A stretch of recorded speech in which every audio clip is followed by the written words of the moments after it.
أعوذ بالله من الشيطان الرجيم بسم الله الرحمن الرحيم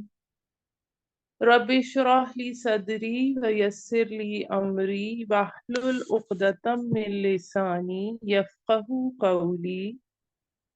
رب زدني علما اللهم فقهنا في الدين آیت نمبر 97 سورہ نساء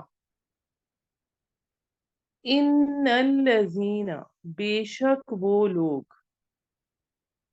توفاہم واو فا یا اس کا روٹ ورڈ ہے، اس کے معنی ہے فوت کرتے ہیں ان کو، توفاہم الملائکۃ فرشتے، ظالمین